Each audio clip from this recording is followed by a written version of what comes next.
Today is a special episode of Drinks and Dogs. We're going to be doing this live on our Instagram page, the PTV page. But today we're going to be doing it with the Primal Canine page as well, just so we can get a little more people involved. If you're watching this on YouTube, you get the chance to see the whole thing from start to finish at your own will. If you're watching this on Instagram, make sure you stay tuned for when we do these lives, because it's a great time to get these questions and answers directly to you right when you want them versus waiting for us to produce it and then go on to YouTube and see it. So yeah, guys, stay tuned. Lots more with this episode coming. Gonna be a fun one.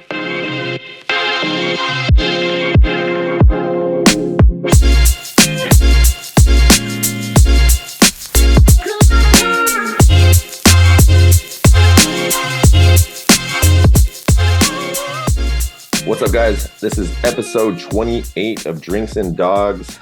Today, you just get to deal with me. But the best thing that we're going to be doing, the most awesome thing we're going to be doing this is we're going to incorporating our social media platforms. So we'll be going live on Primal Canine and live on PTV for the first time. Again, the purpose of Drinks and Dogs is to just talk about dogs and lifestyle stuff and have a good time. So we're going to incorporate all of our following here. So let me log everybody in here. Let me get live here. All right, so I'm logging into our Instagrams right now and going live. All right, guys, so what we're doing is we're actually recording an episode of Drinks and Dogs live right now on on our actual social medias with PTV and Primal Canine. This will be available on our YouTube right after. But today's episode is basically just going to be talking about some recaps of the stuff that's happened in the last couple of weeks. With myself, and also just doing some Q&As. So if you guys have any questions, please feel free to ask them as we kind of get this show rolling here. Cool segue to this is with PTV being on here. Obviously, it's me on there as well. But so we're using PTV as kind of our funnel for some of our YouTube videos that we put out there. The Drinks and Dogs podcast, the QnA's live podcast will be coming pretty soon. But just kind of kind of go over what each podcast means and what they are. The the Drinks and Dogs podcast, we started, Katie and myself, over Instagram. And when we started the podcast, it was mainly so people could, talk about dogs and talk to each other. And, dog trainers can actually have a good time conversating with other dog trainers, sharing, thoughts, techniques, all that different stuff. And then it gradually, went into a lifestyle thing. And we got tired of inundating you guys on our social media with the same stuff and all that stuff. So we put everything onto PTV. So anything for long form, format when it comes to our YouTube, make sure that you're looking at you're looking at the PTV channel. So make sure we go ahead and tune into these guys, because I do not run that page. That's my media guys, but they run all that stuff. Turn down myself here. The other podcast we have going on that's on PTV as well as our YouTube is that we have the QnA's Live. The QnA's Live podcast, if you guys have heard anything about it, it's all about dog sports or, bite sports, really. I'd really like to include other trainers involved in other sport aspects, because I want it to be something where we talk about the sport world, considering what we're doing with Street League is trying to basically build a professional sport with a lot of different elements in it. When me and Oscar originally talked about the QnA's stuff, we talked about having a variety of different sports or sectors into it. Let's go ahead and do some questions. So anything that you guys have question wise, or things you guys have for us in regards to PTV, Drinks and Dogs, QnA's, even other sports or anything like that, get them in. Any tips on how to work on my dog weight? You just gotta, you have to put the reps in. You have to be consistent. Inconsistency is the killer of most obedience. That's kind of where all that stuff goes down. Downward is when you start to, oh, they got it. So then we're not consistent with collars. We're not consistent with rewarding. We're not consistent with timing. We don't understand where we're at with it. So a lot of the times when that happens is the dog knows that we're inconsistent. So they go ahead and try to, do whatever they're doing, because they don't know what's going on. But there's some great stuff on the Canine University that you can check out as well in regards to that. Joel's on here. What's up, brother? I see you guys trickling in here. How's everyone's? Today's Tuesday. Yeah, I'm in front of a camera again. It's Tuesday. How's everyone's Tuesday going? One and a two. Awesome. Thanks. Yeah, thank you. Got a bunch of cords tangled around me. Drinking again, guys. I need a Zoa sponsorship. Like the amount of money that I spent on this is ridiculous. Joel, how's St. Louis treating you guys right now? I know Wayne's on the way out here. Frenchie, I see you're on here. How's the big pups and the little tiny knee crusher? So for those who are watching this on YouTube, I'm actually talking on Instagram, so you guys will see all that. Good wet right now. Canine guy one. I'm gonna get back to you on that one, Joel. What's the best way to start a 2-year-old GSD and bite work? Types of sleeves to use? Canine guy one. I would 100%, consult with a professional in your area. If you can let me know where you're at, I can kind of push you in the direction of someone I may know over there. Usually I start all my young dogs with some form of leather. If it's 2-year-old GSD, no matter if it's 2 years old or 8 months old, no matter how old the dog is, basically what I'll do is that I kind of treat it like all pray and play in the beginning, make it a fun experience. I don't want to come in there all defensively. And like if the dog has a sliver of ability, I don't want to be like, oh, let's, pressure the crap out of the dog and, create a defensive reaction. And, or let's even then, like, let's just go ahead and, crush the dog. And actually, they're just boom, done. Like they don't want to do that. Now the reaction is fear biting. So take your time, make sure you're using, proper play pray stuff and kind of go from there.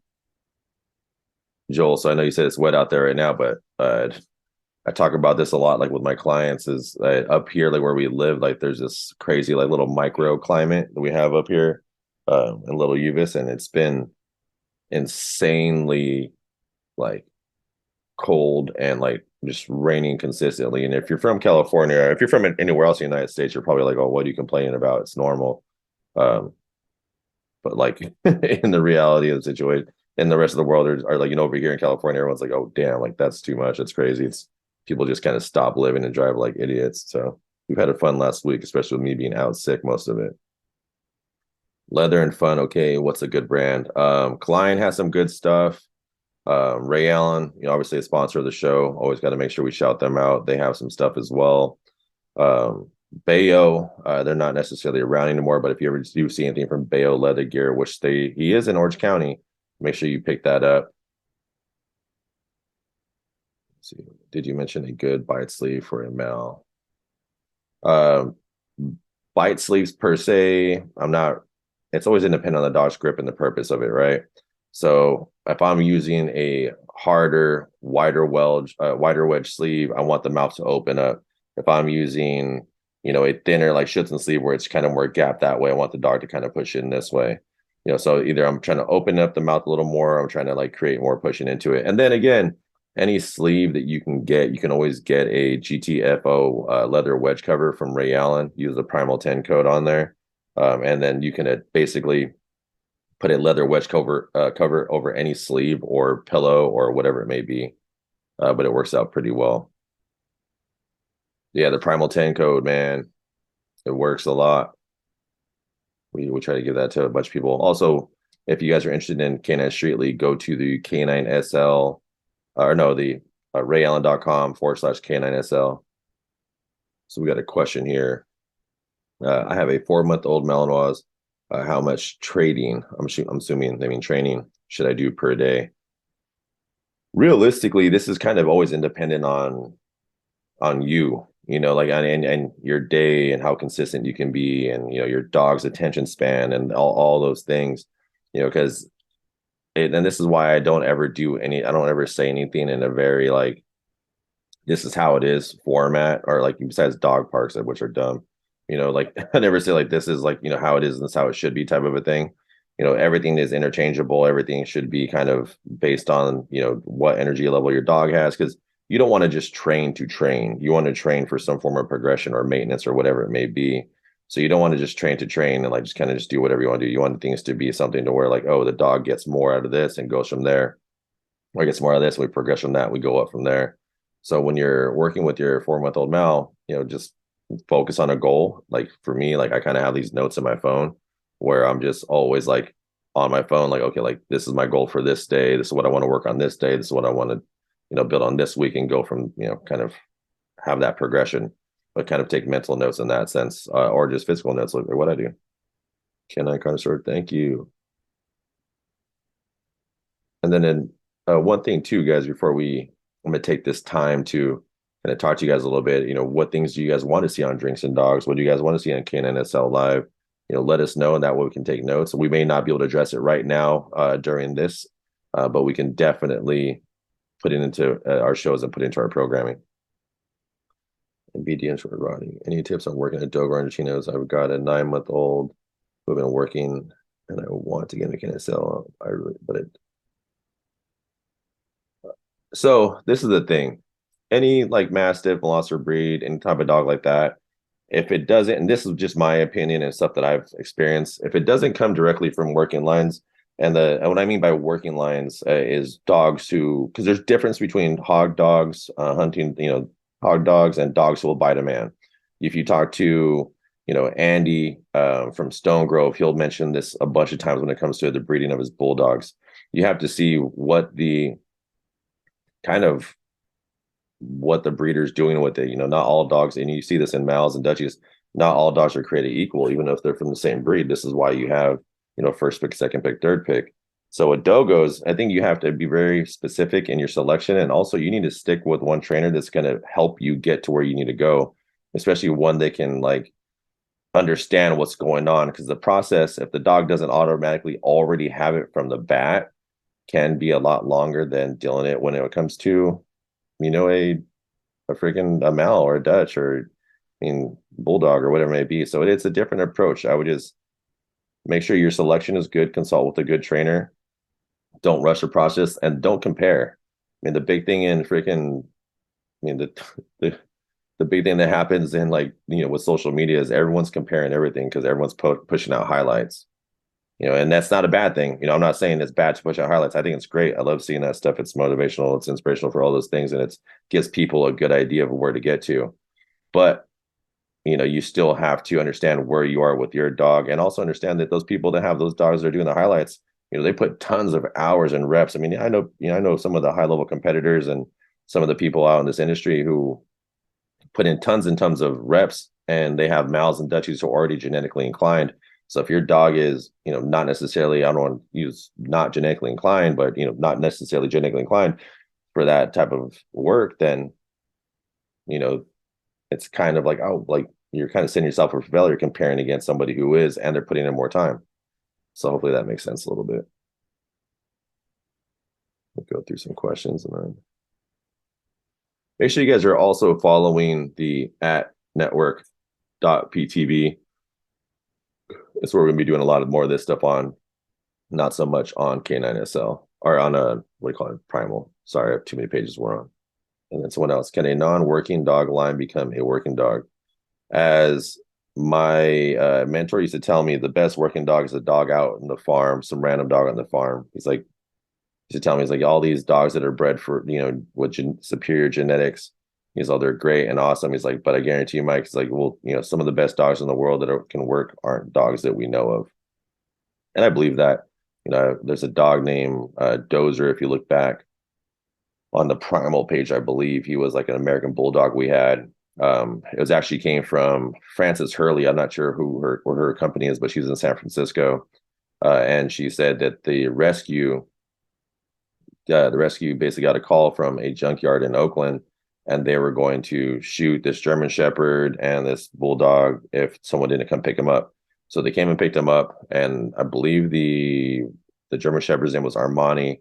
He was a super chill dog, very relaxed, just a giant German Shepherd, just kind of nonchalant about everything, and he didn't really have much drive. And then Dozer, who was this like American Bulldog, pit mix, whatever it may be. We don't know.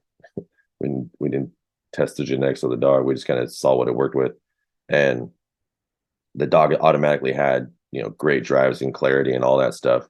So I mean, again, yeah, a dog who may not be from working lines can do it, but I mean, the chances of, that's the reason why you get working line dogs is to decrease your lottery chances, right? Like you want to make sure that you're getting a sure pick, whereas if you don't, you just get lucky per se. Canine DMK, at what age would you start protection work with ML? I start immediately. There is like, I mean, you can look back on the Mike Jones page, my page, the personal page I have. Every puppy that I've gotten that I've done any form of raising train with protection or board and train with protection, I start as soon as I get them, whether they're 8 weeks, whether they're 12 weeks, doesn't matter. We start right away, but the context of what our training sessions look very different.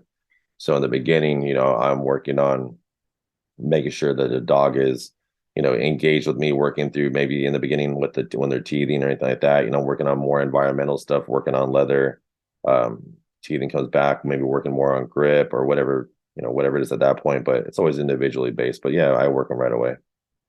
K9_Sunny. And the only reason another main reason I'm repeating your guys' name is because we're recording this to our YouTube as well. So I got to make sure people don't just think I'm just looking down and like talking to myself, because they don't get to see what we see here. K9_Sunny. Nerve and working dogs. I have a 10-month-old sport Rottweiler, great biomechanics, but gets spooked from loud noises. Should I not get him worked in defensive work? All right. So I don't know your dog. I've never seen your dog, so I can't really give you very detailed work. I can just, detailed, I guess, reply, but I can kind of give you what I would do. If this is kind of, I'm just going off what you're saying. If the dog can be nervy about certain things, you got to think about what defense means, right? Defense and prey. This is why I work a lot in prey. We incorporate some defense. A lot of defense work can create insecurity, which creates a reaction, right? So what I mean insecurity, if your dog is nervy with certain sounds and you have a guy who is walking up on the dog and then they're already backing up and blah, blah, blah, and then you shoot off a gun, and then the dog's like, wait, what? Nope, don't want that. They back out. What we could have done is we could have actually created a even more negative experience with that gun and emphasize like, because when you go to defense, a lot of times, if you're not doing it with someone who's highly skilled and can't switch into prey, you can basically destroy a dog's reaction to that, because now we're forcing fight or flight. So you just made the dog, run away from it, or you just gave somebody a liability, because now the dog just goes into like, oh, I don't like that, I'm going to go ahead and bite. So ideally, when I'm working a dog who is nervy, when I'm working a dog who may be a little bit more nervous than others, or like with certain sounds or environmental things, I'm working heavy in prey, because prey is play, prey is light, prey is fun. And then once we get the dog through that in that one drive, we go ahead and go into, the other elements of it. And personally, I think, defense is, people are going to get all pissed off about this one, but I think defense essentially is an overrated thing. I think the dog should be able to transition and learn how to turn the pressure off or combat somebody who has a more defensive presence. But when it comes into training, the training element of it, I feel like that's something the dog should see every once in a while to learn they can always turn it off, versus it being a main style of training. Because that's something I grew up in. When I first learned protection work, I was learning in Schutzhund, when it was still called Schutzhund. And, they transition drives because they want to see the dog bark at the man and get this. We're going to do all that stuff and be angry about it, which is understandable. I get it for the sport. But for me, I mean, I want a very confident, cocky dog coming forward who understands that they are, kind of like, king or queen into what they're doing. And the more defense, especially if a dog is already nervy, the more defense you put on them, you create a little more of that edge to where the dog can fall back. So you just got to be careful with that stuff. And then some dogs, you got to learn how to ignite in defense. I mean, there's a lot of, bull breeds and mastiffs and Mulser breeds that, you can spark in defense and then turn into prey. Here we go. Question from MBD_Rodney. In the Raising Macho series, you use a ball rewards. Where do I get those? ABC Klein has those. You can also get Underdog, Oscar Mora's company. I saw is making a leather, or not leather, but I believe it's a nylon ball similar to that. So that might be quicker, because ABC Klein, I believe, is not in the United States, and they do take a little while. But the ones in Raising Macho were from ABC Klein, from Frenchie, which is Dark Ozar, I think how you say his name on Instagram. When can a Fedor come and bite you again? Hopefully soon. You know, we're very busy right now. It's three of us with two more on the way as far as trainers. So we're pretty slammed. Towards the end of the year here, we just got inundated with a bunch of clients and board and trains. And for myself personally, you know, some of the obligations I have with the other companies that I have going on, and my own personal dogs and board and trains, and essentially being a human being and being a father. So we're pretty busy right now. But once we get everything kind of back on track, we're going to bring back the bite nights, but for now, everything's just pretty slammed. Glorious Beard. Thank you, man. I appreciate it. AP, and for those on the YouTube watching this, the person that said that was ADPS_K9 Matisse. I think I know who this guy is. It's the big German Shepherd. So shout out to you guys. And thank you for the beard compliment. You know, we work on it. Not really. It's just more sweat and sweat. Big shout out to our sponsors, Margaritas to Go in Morgan Hill. Marco and you guys at Tequila is awesome. We have some new things coming out with them. Ray Allen, rayallen.com/K9SL. As you guys know, we've been doing a lot of work with them for a few years now. So big shout out to them. If you guys go out there and buy anything, make sure you guys use the Primal 10 code. That'll help as well. And I got a couple minutes to do a couple questions if you guys have any. Doesn't necessarily need to be dog training. It could be pretty much anything before they yank me off this thing. Get at me, dog. Is there any trials planned? Or are you guys going to Texas? Yes, there is a trial planned. I can't tell you much about it. I can tell you it's not in Texas. I don't know if I'll get in trouble for that. But I can tell you it's not in California.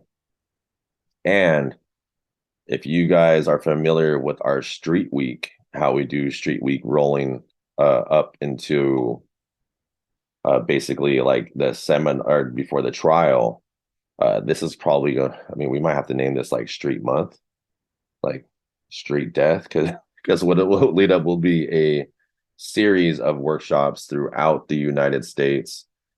There will be a grand reveal of this pretty soon to make sure any clubs can get involved on this. But yeah, there's going to be a big lead up to this next one. And again, I can't really reveal too much yet because, yeah, that's pretty much where we're at with that. So, but yeah, big news coming from Street League very, very, very soon.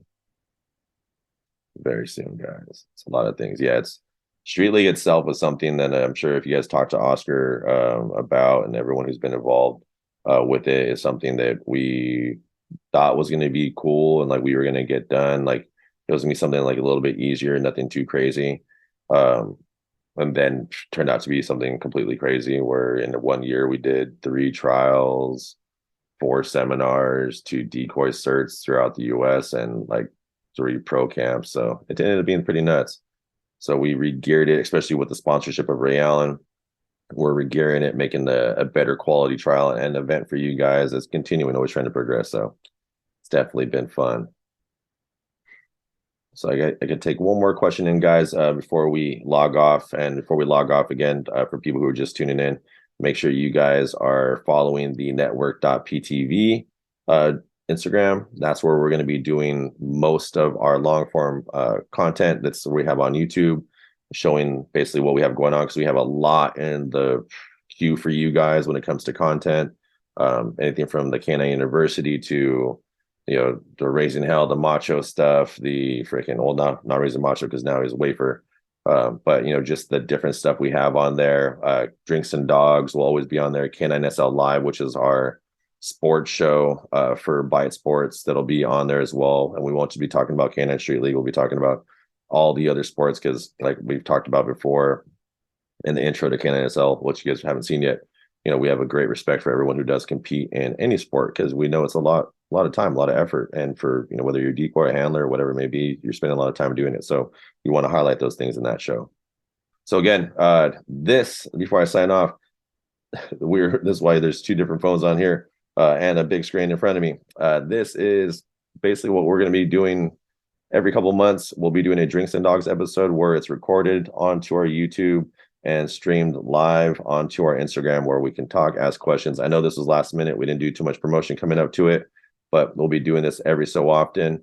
So stay tuned. Make sure you guys are locked into the network.ptv Instagram. Make sure you guys are on the PTV YouTube, which is the Old Primal Canine YouTube. And yeah, support, share, comment. Let us know what you guys want to see. And yeah, guys, you guys have a great rest of your Tuesday.